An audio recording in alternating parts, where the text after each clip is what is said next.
Hello everyone and welcome to more internet, and here is sustainable city living as promised. In this video I will be focusing on cosmetics and toiletries, just anything you might need in the bathroom type stuff. But in other episodes I will be going into other things like transport, groceries, anything you need to live basically. I'll casually be going through the things I use and some options I've found here in Toronto, and eventually I'll combine every separate episode into one big guide on sustainable city living, which I will upload on my main channel. And this will have more research and actual data behind it as well.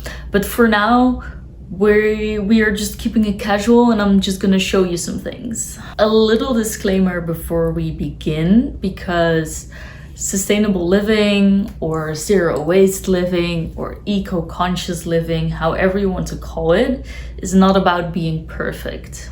Especially when it comes to personal choices like these, it is actually the companies and organizations making all the goods and services that we use where the most change can be made. And hopefully by voting with your dollars, by voting with your euros, by voting with your money, you can have some impact on what things are produced. In production is where the largest steps can be made. And with these personal choices, I'm trying to influence certain industries towards more sustainable options. But it is important to remember that you as a consumer are not solely responsible for the sustainable transition of our entire production system. As Shelbi says, and I absolutely love this expression, you cannot do all the good that the world needs, but the world needs all the good that you can do.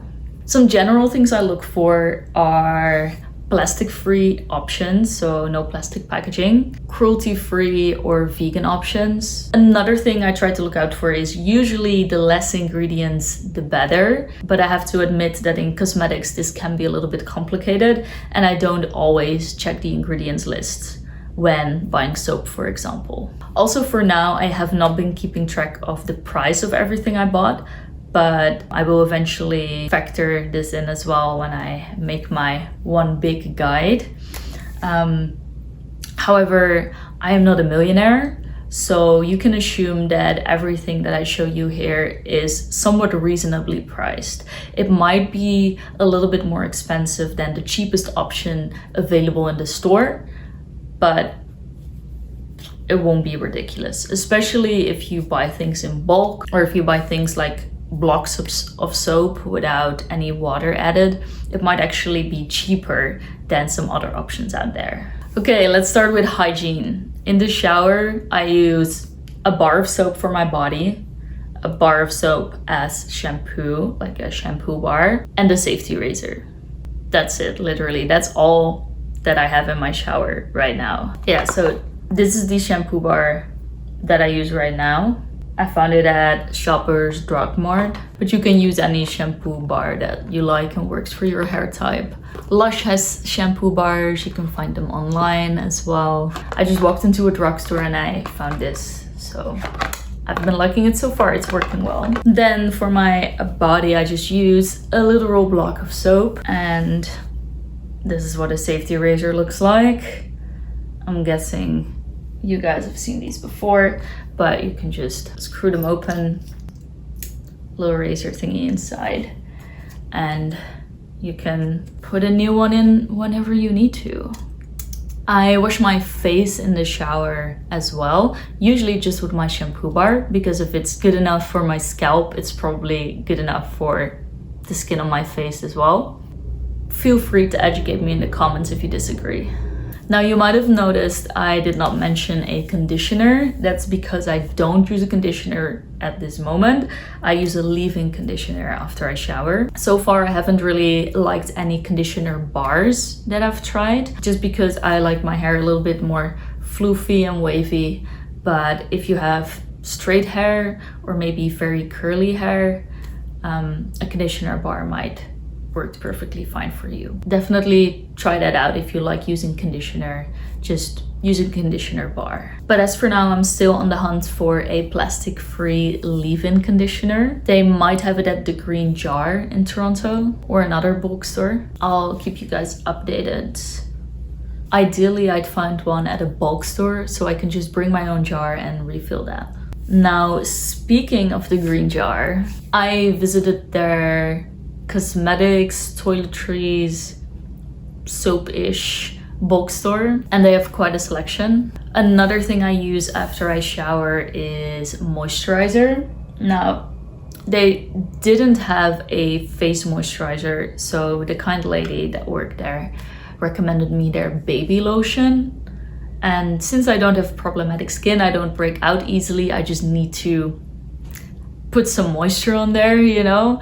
I figured if it's good enough for a baby's butt, it's probably good enough for my face. So I filled up this little jar with baby lotion, and honestly, so far it's been working great. This is also the cheapest moisturizer I've ever bought.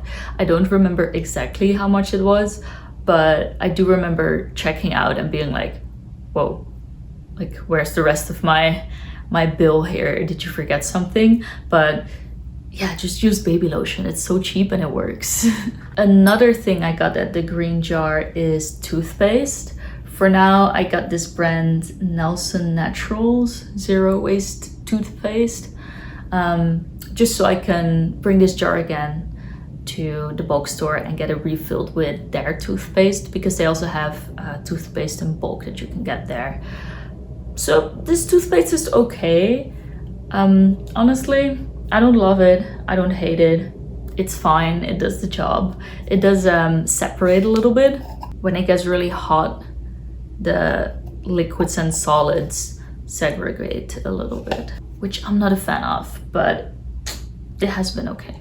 I do prefer liquid toothpaste over the toothpaste, this is such a difficult word, tablets that you can get. For example, at Lush, you can get toothpaste tablets that you just put in your mouth and you chew them, and then that turns into toothpaste. But those can be a little bit chalky sometimes, and even if they're not too chalky, it's still something to get used to. And now that I found liquid toothpaste in a bulk store, I think I'm gonna stick with that for a while. The tablets are super useful for traveling though, because they're so light. There's no water in them, so you can take them camping, you can take them on planes, it's great. And to go with that, I have a wooden or bamboo toothbrush. Let me go grab it. Ta-da! It's just a toothbrush, but instead of plastic, it's made from bamboo. You can find these anywhere online. Sometimes you can find them in stores. I haven't really been looking around here because I brought my own. But yeah, just Amazon has them. I'm sure every sustainability store ever has them. So very easy switch out. Definitely recommend this. And to go with that, I also got a metal tongue scraper. So I did look in Shoppers Drug Mart again, and I couldn't find any metal tongue scrapers, only the plastic ones that you throw away after a little bit, which is just a waste. And I do like a clean tongue, so this one we got on Amazon and it works great. I love it. Then the last hygiene type thing, if you want to classify it as that, is deodorant. I did bring my own deodorant from the Netherlands. I really like this brand Happy Soaps. But when I run out of this, I'll probably buy the native deodorant in a cardboard container as well. And I think that's also a stick, which I like, because this, you just scoop out with your finger and then you have to like smear that around, which is not too bad, but I prefer just having a stick. And I did see the native deodorant at Shoppers Drug Mart as well. Then cosmetics. I did bring some makeup here. When I do buy makeup, it's usually e.l.f. because they're vegan, cruelty-free, and very cheap, while still being pretty good quality. Most makeup does come in plastic, so I try to go for vegan or natural adjacent brands when I can. But I'll be honest, makeup is a difficult one. I haven't looked into it that intensely yet. I'll try to give a more detailed analysis in the big main channel video. I think the most sustainable thing you can do makeup wise though is not overconsume. Only buy things when you need them. Don't buy 15 blushes just because you want to try out this different shade. Use up what you have. Another thing is I don't really wear makeup day to day, so I don't go through a lot of makeup at all, actually. I like wearing makeup for certain events or sometimes for videos, but I don't wear makeup day to day. I haven't for years now, and I think it's part of the reason why I don't break out as much. My skin's pretty clear. I get a little spots here and there every once in a while, but overall, I think the less gunk you put on your face, the less you'll break out and the less products you'll need in general, you know, the less cleansers you'll need and the less makeup you need to cover up all those imperfections that you made by wearing makeup. Now, pretty girls don't gatekeep, so I have been getting my eyelashes curled every 6 to like 12 weeks maybe, which means I also don't really feel the need to wear mascara every day, but it does do something pretty for my eyelashes, right? I really like that.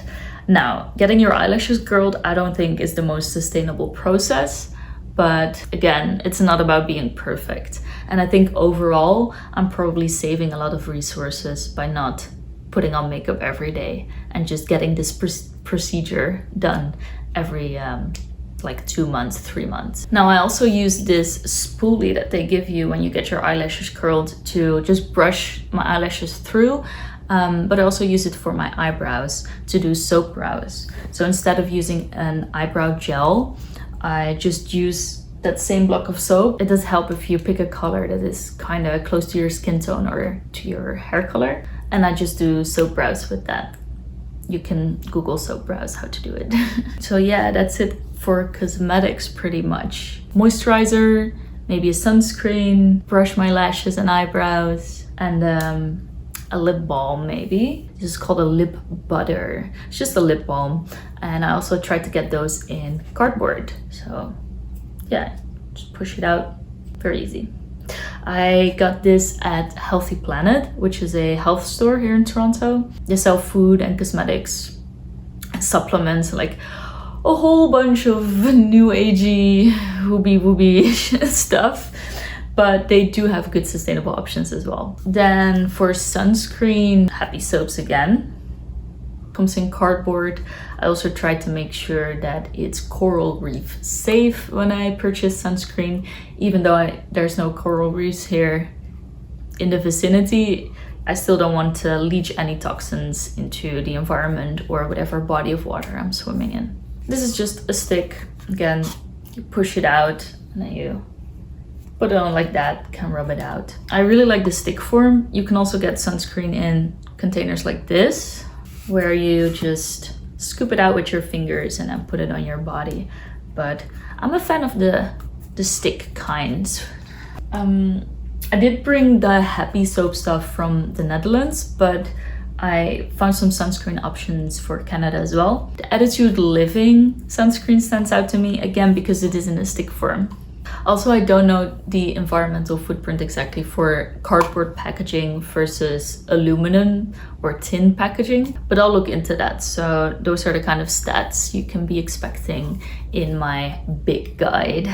I do know tin is very easy to recycle, so if you want to purchase stuff in tin cans, I guess go for it.